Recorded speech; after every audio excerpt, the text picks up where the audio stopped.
We are interested in this exercise to compute the eigenvector and eigenvalues of the following matrix, which is the matrix K, with 2 on the diagonal, minus 1 on the first on the upper and lower subdiagonal, and with these 2 minus 1, which are at entry 1n and entry n1. So this is the stiffness matrix associated to a vibrating problem like that, where we have n mass, 1, 2, 3, and so on until n, and each mass is connected to 2 other mass n being connected to mass 1. So yes, you see a problem which is like that, and then this minus 1 here is the action of mass n on mass 1, and this minus 1 here is the action of mass 1 on mass n. So this is a problem where we can see that the matrix K is circular, which means that in fact it's toplets, and also this first subdiagonal can be completed by this number minus 1, so this is the same. So it's topless with constant subdiagonal, and here we can see that we have this minus 1 that is the following of this upper diagonal, and this minus 1 is the following of this lower diagonal. So we will now see how to compute the eigenvectors and eigenvalue of this problem. They will depend mainly on the number of mass n, which is the size of the matrix. One method consists in finding a general form for the eigenvector. So to write that we are looking for some eigenvector u, so that ku is equal to lambda u. Okay, and then the vector u can be written as u1 until un, u1 being the displacement of mass 1, un being the displacement of mass n. And the method consists in looking for uk, which can be written in the form that uk is e to the minus g delta k. So this is like propagation. So delta acts as the wave number or discrete wave number, and k is the index of the mass. And then when we write that, to find u, we have u and lambda to diagonalize the matrix. To find some necessary condition, we have two unknowns. One is lambda, the eigenvalue, and the other one is delta. And we can rewrite also that this is a w at the power k, where w is equal to e to the minus g delta. And then we will look to what are the necessary conditions on lambda and w. So we then have the following homogeneous system, and we will now try to find some necessary condition between lambda and delta. So for equation, first we will consider the equation between 2 and n minus 1. So every equation except the first and last one. So we have that all this equation can be written in the same form: 2 minus lambda uk minus uk minus 1 minus uk plus 1 is equal to 0. And then we have to remind that we have chosen that uk is e to the minus g delta k. So we can here see that we can replace uk by e to the minus g delta k, uk minus 1 by e to the minus g delta k minus 1, and uk plus 1 by e minus g delta k plus 1.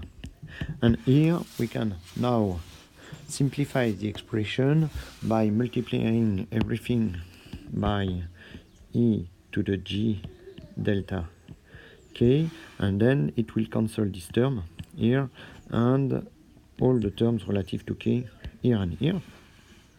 And then we can find that we have 2 minus lambda multiplied by 1 minus e minus g delta minus e to the plus g delta equal to 0.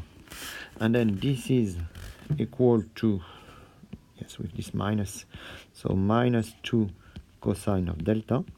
And then we will have a relation between lambda and delta, which is that 2 cosine of delta is equal to 2 minus lambda. So this is a first relation between delta and lambda that will help us. We will look for some necessary condition, and then based on that we have to look what happens at the boundary, and especially when k is equal to 1 and k is equal to n plus 1. And for this problem, because as the matrix is circular, we can see one thing is that we can make the sum of all of the line. So if we make the sum of all the line, we have 2 minus lambda minus 1 plus 0, 0, 0, minus 1. So it's minus 2, 2 minus lambda minus 2, this is minus lambda. And then this can be done on every column. And then we will end up by summing all the line by minus lambda multiplied by u1 until un is equal to 0, which means that in fact the sum of all the components of the u vector is equal to 0, or lambda equal to 0.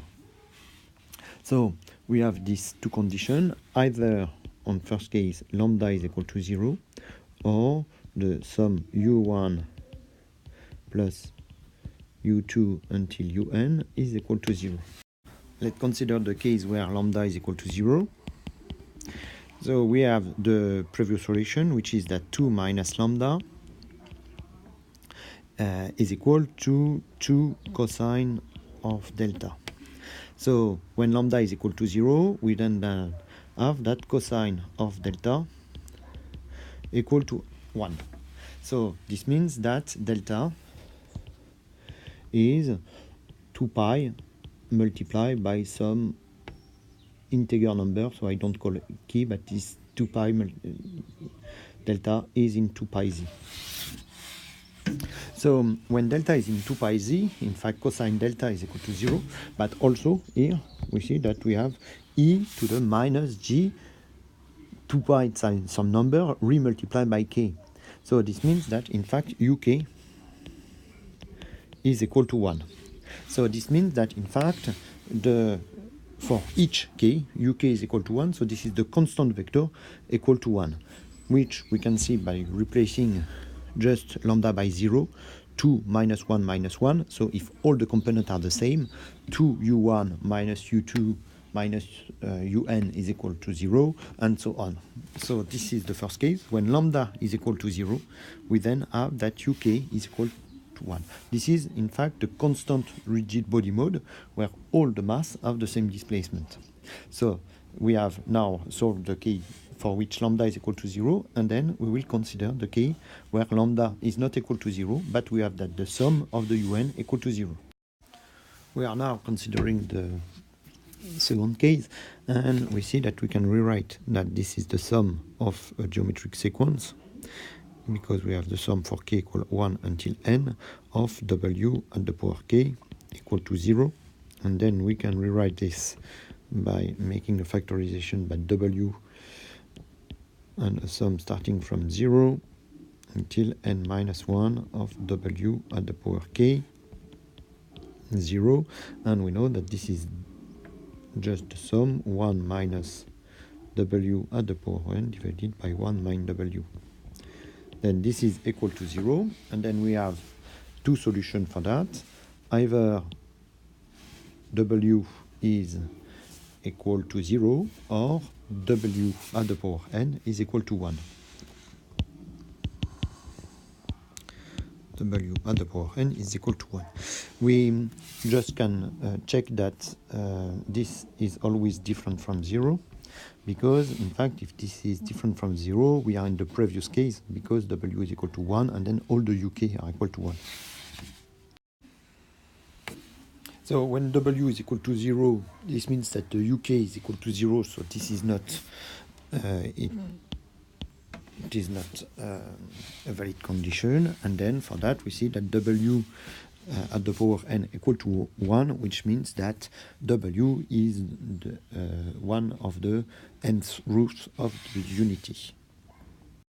So we can represent them like this by taking the trigonometric circle, and then we can divide this trigonometric circle in n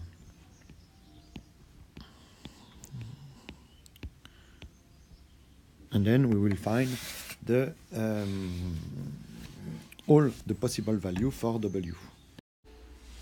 So we know that this number is e to the g 2 pi over n, that I can call zeta, and this is zeta square, zeta at the power 3, and so on, until zeta at the power n minus 1.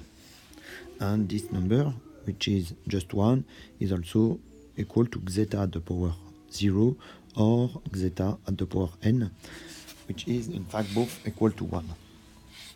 So we have in fact here found all the possible value of W, fulfilling W at the power n is equal to 1, and then it means that when we replace in the general form, that UK is equal to e to the minus g 2 pi k over n.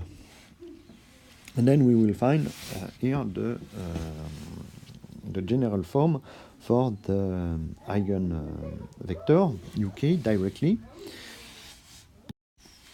And we have that delta is equal to 2 pi over n, and there is this minus, which is just in my convention of spatial dependence on k.